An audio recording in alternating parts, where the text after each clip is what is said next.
Assalamualaikum warahmatullahi wabarakatuh. Perkenalkan, nama saya Ahmad Saiful Fuadi dengan NIM 24 akhiran 012 dari program studi yaitu Teknik Informatika. Pada video kali ini saya akan mempresentasikan hasil final proyek saya yang berjudul Sistem Basis Data Penjualan pada Toko Buku. Nah, di sini saya akan menjelaskan secara detail dan rinci tentang bagaimana arsitektur database ini dibangun. Rentetan tantangan yang saya hadapi dari minggu pertama pengerjaan sampai sekarang. Terus solusi store program yang saya terapkan sampai ke pengujian performa data besar. Oke, langsung saya lanjut. Kita masuk ke poin pertama yaitu bedah arsitektur database. Nah, untuk arsitektur database, sistem ADB toko buku ini saya rancang menggunakan konsep relasional yang sudah mematuhi aturan normalisasi sampai ke bentuk ketiga yaitu 3NF. Jadi, tuturnya dijamin bersih, tidak ada data yang tumpang tindih, dan aman dari anomali saat memanipulasi data. Totalnya ada 8 tabel yang saling terintegrasi. Mari kita bedah isinya satu persatu. Pertama ada tabel kategori. Nah, tabel kategori ini adalah tabel master hulu yang isinya cuma ada 2 kolom yaitu ID kategori sebagai primary key dan nama kategori. Nah, fungsinya untuk mengelompokkan genre buku, misalnya fiksi, novel, atau komik. Selanjutnya ada tabel penulis. Nah, tabel master ini digunakan untuk menampung data biodata pengarang. Isinya cuma ada ID penulis, nama penulis, dan asal negara. Selanjutnya ada tabel pelanggan. Tabel pelanggan ini tabel master untuk data bertoko buku kita.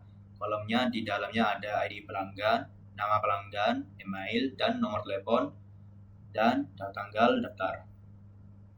Selanjutnya ada tabel kasir. Nah, tabel master ini digunakan untuk data karyawan yang bertugas di bagian pembayaran. Isinya ada ID kasir, nama kasir, dan kolom shift yang saya save pakai tipe data enum dengan nilai yaitu ada pagi, siang, atau malam. Selanjutnya ada tabel buku.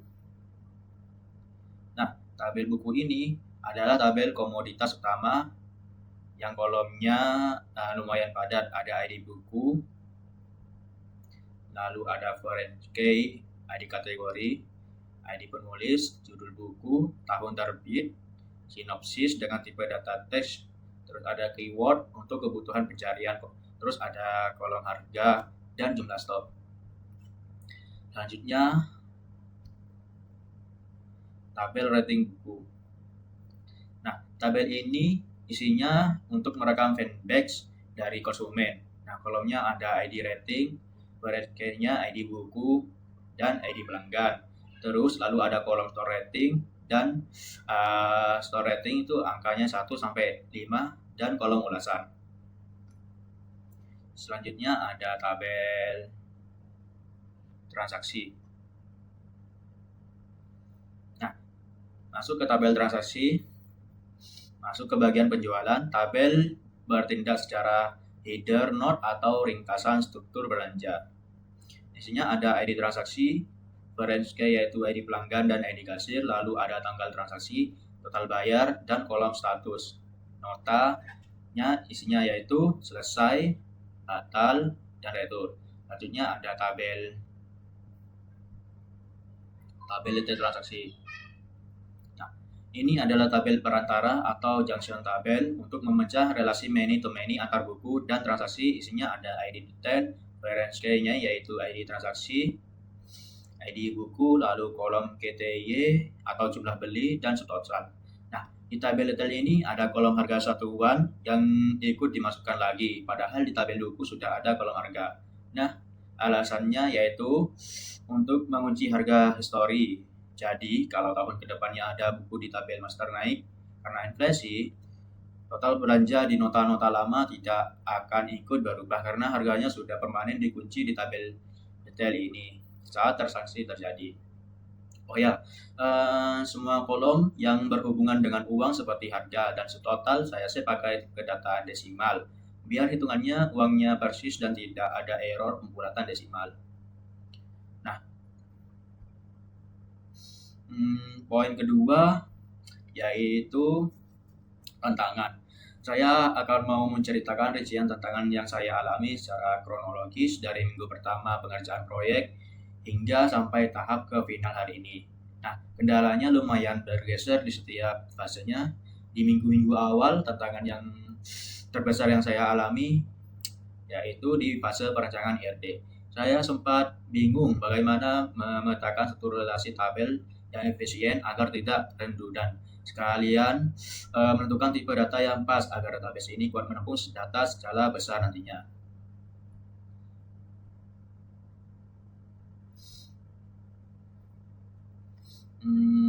Pas masuk ke pertengahan pengerjaan, tantangannya berubah jadi masalah data masif karena ada syarat minimal harus diisi 100.000 rekor transaksi. Nah, saya harus bikin script looping untuk generate data dummy. Di fase ini saya sering sekali kena error variance key constraint, yaitu terjadi karena urutan input data saya kebalik. Saya malah mencoba memasukkan data transaksi duluan sebelum data master buku atau pelanggan selesai di insert. Nah, dan di tahap akhir atau sekarang, setelah ratusan ribu data berhasil masuk, muncul tantangan baru yaitu penurunan performa database menjadi lemot saat dipakai untuk menjalankan query pencarian data spesifik. Nah, selain itu, ada tantangan bagaimana menjaga aspek keamanan bisnis. Jangan sampai stok buku di tabel master bisa bernilai minus kalau transaksi kasir salah input kuantitas beli. Poin ketiga adalah solusi. Nah, untuk mengatasi tantangan-tantangan tadi, saya mengambil langkah untuk memindahkan semua pemrosesan logika bisnis langsung ke dalam level server database menggunakan store program.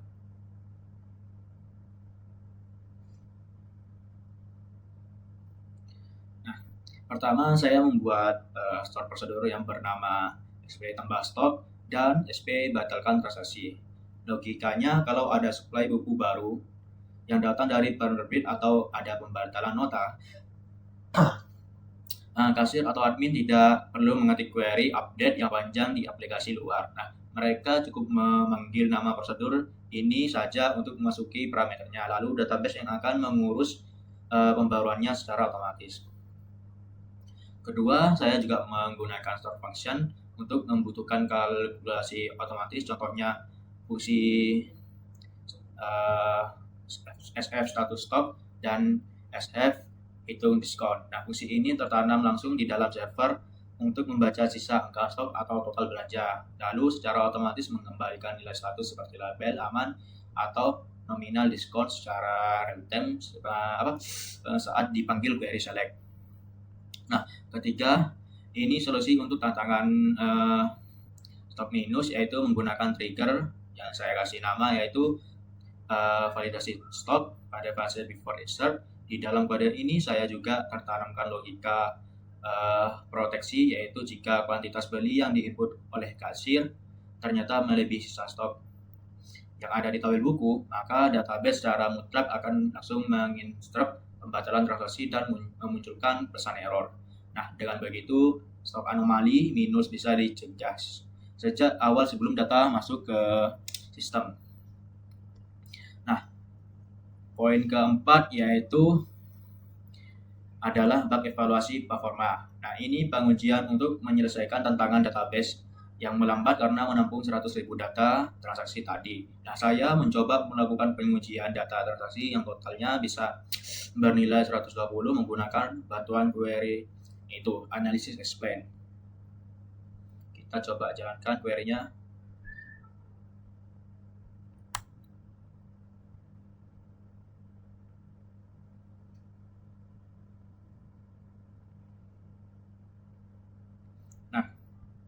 Kalau kita lihat hasil analisisnya sebelumnya, optimasi tipe pencarian adalah AL atau full table scan. Artinya MySQL terpaksa membaca 100.000 baris data satu persatu dari atas sampai bawah hanya untuk mencari nilai 100.000 ini. Nah, proses ini bikin query jadi lambat. Sebagai langkah optimasi performa, solusinya saya buatkan objek index bernama IDX total bayar pada kolom tersebut. dikarenakan sebelumnya sudah saya simpan, yaitu indeks ini. Jadi di sini ada pesan error duplikat indeks total bayar. Jadi saya kasih tanda ini, ternyata sudah. Nah, setelah fitur indeks terpasang dan query berjalan ulang, tipe pencariannya langsung berubah menjadi ref dan waktu eksekusinya langsung jatuh ke angka 0 per sekian detik alias instan. Nah, evaluasi kinerjanya membuktikan bahwa struktur algoritma B3 pada indeks ini berhasil membuat semacam daftar isi data, jadi database bisa langsung melompat ke alamat memorinya yang tujuan tanpa perlu membaca seluruh isi tabel lagi.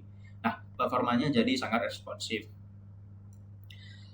Poin terakhir adalah pengembangan lanjutan. Nah, struktur database yang sudah kokoh, aman, dan mempunyai sekitar 100.000 baris data di riwayat transaksi ini punya potensi besar untuk dikembangkan lebih jauh lagi ke depannya.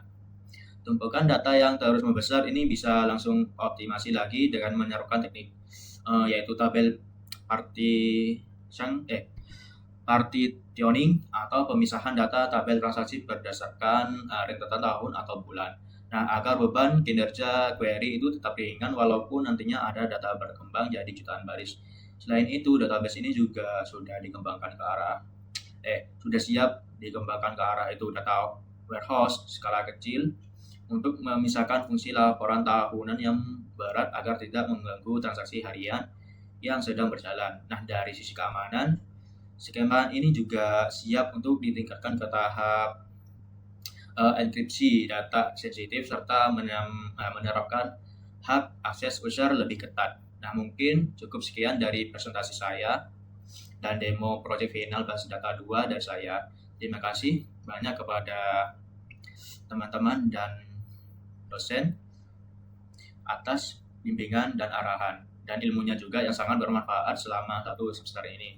Saya mohon maaf jika ada salah kata atau kekurangan di dalam sistem yang saya bangun ini. Wassalamualaikum warahmatullahi wabarakatuh.